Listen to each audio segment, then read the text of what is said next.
Assalamualaikum warahmatullahi wabarakatuh. Hai semuanya, jadi perkenalkan saya Siti Muhajirah Eka Lestari selaku moderator pada presentasi kami kali ini. Pada pembahasan ini kami akan menjelaskan mengenai materi iodometri kimia farmasi. Namun sebelum itu, kami akan memperkenalkan anggota kelompok kami terlebih dahulu. Perkenalkan, saya Siti Muhajirah Eka Lestari dengan NIM terakhir 040.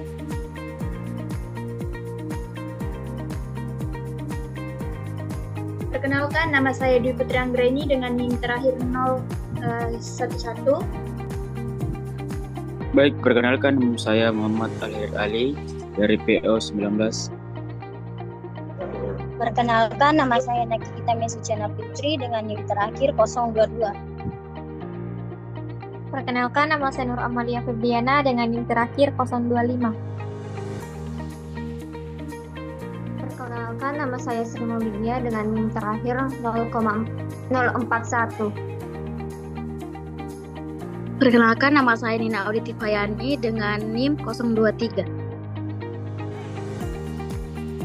Nah, baik teman-teman, selanjutnya kita akan melangkah ke pembahasan materi. Jadi saya harapkan kepada teman-teman untuk menyimak dengan baik video pembahasan kami kali ini. Adapun pokok pembahasan kami yang akan kami jelaskan, yakni yang pertama ada definisi, dan juga ada prinsip, kemudian ada reaksi, metode, dan yang terakhir ada perhitungan. Untuk selanjutnya, saya serahkan kepada anggota kelompok untuk melanjutkan pembahasan kami.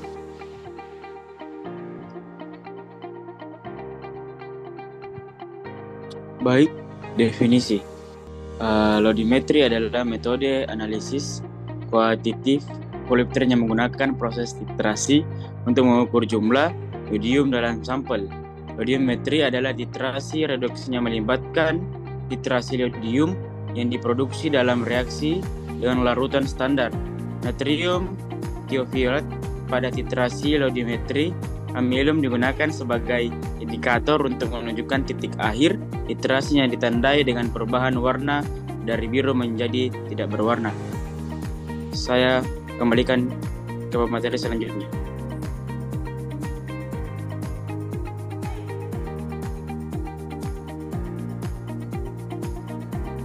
Baik, adapun prinsip dari iodometri, yaitu prinsip iodometri adalah metode analisis kuantitatif volumetri yang menggunakan proses titrasi untuk mengoksidasi dan mereduksi.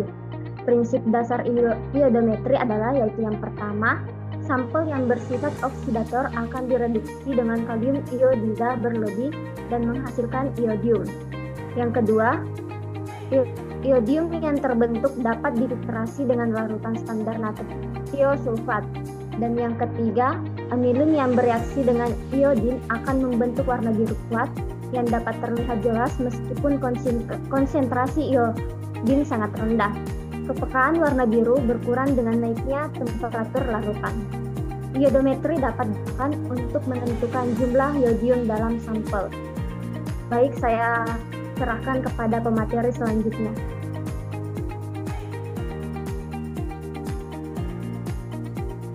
Selanjutnya, reaksi. Yang pertama ada penentuan vitamin C atau asam askorbat. Asam askorbat adalah zat reduktor yang dapat dititrasi dengan larutan iodin. Reaksi ini melibatkan oksidasi asam askorbat menjadi asam dehidroaskorbat dan reduksi iodin menjadi ion iodida. Dengan reaksi kimia, asam askorbat atau C6H8O6 bereaksi dengan iodin I2 menghasilkan asam dehidroaskorbat C6H6O6, ion iodida, imin, dan ion hidrogen H+. Selanjutnya, penentuan tiosulfat atau Na2S2O3. Tiosulfat bereaksi dengan iodin menghasilkan tetrationat dan ion iodida. Dengan reaksi kimia, tiosulfat Na2S2O3 bereaksi dengan iodin I2 menghasilkan tetrationat S4O6 2-min dan ion iodida imin. Selanjutnya, penentuan sulfit atau SO3-min. Sulfit dapat dioksidasi oleh iodin menjadi sulfat, sementara iodin direduksi menjadi ion iodida Dengan reaksi kimia, sulfit atau SO3 2- bereaksi dengan iodin I2 dan air H2O menghasilkan sulfat SO4 2-, ion iodida I- dan ion hidrogen H+. Dan selanjutnya penentuan arsenit atau ASO3-. Arsenit dapat dioksidasi oleh iodin menjadi arsenat, sementara iodin direduksi menjadi ion iodida dengan reaksi kimia. Arsenit ASO3 2- bereaksi dengan iodin I2 dan air H2O menghasilkan arsenat ASO4 3-, ion iodida I- dan ion hidrogen H+. Selanjutnya saya serahkan ke pemateri berikutnya. Baik, selanjutnya penentuan hidrogen peroksida atau H2O2. Hidrogen peroksida bereaksi dengan iodin dan air menghasilkan air, ion iodida, dan ion hidrogen dengan reaksi H2O2 tambah I2 tambah 2H2O menjadi 2H2O tambah 2I- tambah 2H+. Sekian, saya kembalikan ke pemateri selanjutnya. Baik, selanjutnya yaitu metode. Metode titrasi idiometri adalah teknik analisis kimia yang digunakan untuk menentukan konsentrasi suatu larutan dalam larutan. Dalam metode ini, iodin atau iodium digunakan sebagai agen pengoksidasi dan titrasi dilakukan dengan larutan natrium tiosulfat atau Na2S2O3 yang berfungsi sebagai agen reduksi. Selanjutnya yaitu langkah-langkah metode. Yang pertama, persiapan larutan. Larutan yang akan dititrasi biasanya mengandung zat yang dapat mengoksidasi iodida menjadi iodin. Sebagai contoh, jika zat dititrasi adalah asam askarbonat atau vitamin C, zat ini akan mengoksidasi iodida menjadi iodin. Selanjutnya, penambahan iodida. Larutan iodida biasanya dalam bentuk kalium iodida atau Kl ditambahkan ke dalam larutan sampel. Iodida akan bereaksi dengan zat pengoksidasi dalam sampel untuk membentuk iodin. Selanjutnya, reaksi pembentukan kompleks. Iodin yang terbentuk akan berwarna coklat dalam larutan. Selanjutnya, iodin ini dapat bereaksi dengan larutan natrium tiosulfat atau Na2S2O3, di mana natrium tiosulfat akan mereduksi iodin kembali menjadi iodida, dan proses ini akan diukur. Selanjutnya, titrasi. Larutan natrium tiosulfat yang telah diketahui konsentrasinya ditambahkan secara bertahap ke dalam larutan yang mengandung iodin, hingga seluruh iodin direduksi menjadi iodida. Titik akhir titrasi biasanya ditunjukkan dengan perubahan warna yang dapat menggunakan indikator seperti amilum atau pati untuk memberikan warna biru gelap jika ada iodin yang tersisa. Selanjutnya, perhitungan. Setelah titrasi selesai, volume natrium tiosulfat yang digunakan dicatat. Konsentrasi zat dalam larutan dapat dihitung dengan menggunakan volume tiosulfat yang digunakan, konsentrasi larutan tiosulfat, dan stoikiometri reaksi. Sekian materi selanjutnya akan dilanjutkan oleh teman saya. Baik teman-teman, kita masuk di perhitungan, yaitu pembukaan Na2S23O2, yaitu di mana contoh soalnya yaitu pipet 10,0 mili KlO3 0,01 N masuk dalam Erlenmeyer. Tambahkan larutan 1 mili, larutan Kl 10% dan 1 mili H2 5O4 10%. Titrasi dengan Na2S2O3 atau natrium tiosulfat 0,01 N sampai warna kuning muda.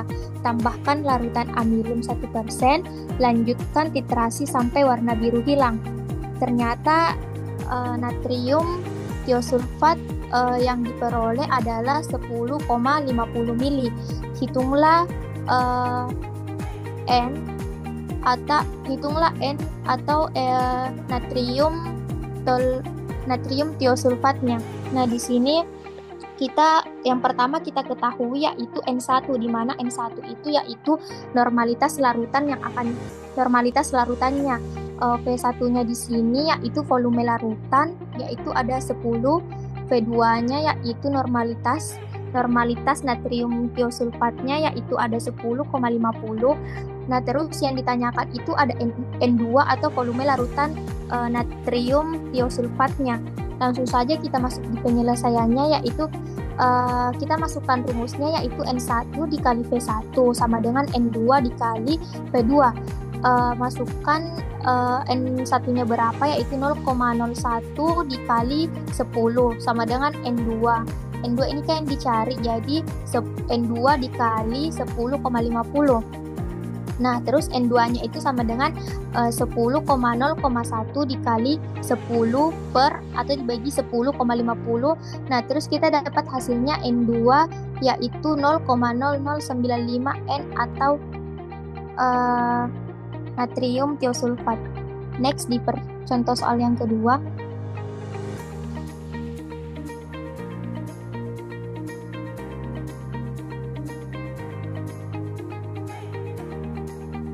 Nah, adapun contoh soal yang kedua yang kami ambil yaitu soalnya seperti berikut, yaitu untuk menentukan kadar air brom dalam satu larutan. Ke dalam 50 ml larutan tersebut ditambahkan larutan Kl berlebih. Iodium yang terjadi dapat dititer dengan 40 ml larutan Na2S2O3 atau natrium tiosulfat 0,125 N. Berapa gram brom yang terdapat dalam tiap liter air brom tersebut? Nah, di sini sudah diketahui bahwa F1-nya itu atau volume larutan bromnya itu 50 ml, V2-nya atau volume larutan natrium tiosulfatnya itu 40 ml. Terus N2-nya itu normalitas natriumnya itu 0,125 N. Jadi ditanyakan di sini gramnya atau GR. Nah, terus kita menggunakan rumus yang tadi yaitu V1 dikali N1 sama dengan V2 dikali N2. Kita masukkan V1-nya yaitu 50 dikali N1 sama dengan 40 dikali 0,125. Nah, N1-nya sama dengan langsung saja dikali 40 dikali 0,125 dibagi 50, jadi hasilnya itu 0,1 N. Terus kita cari nih gramnya yaitu GR sama dengan BM-nya atau berat molekulnya dikali N dikali P. Terus dibagi saja 1000 sama dengan 79 dikali 0,1 dikali 50 dikali 1000. Kita dapat hasilnya itu 0,395 gram. Mungkin itu pemaparan soal atau perhitungan dari kami. Terima kasih, saya serahkan ke moderator.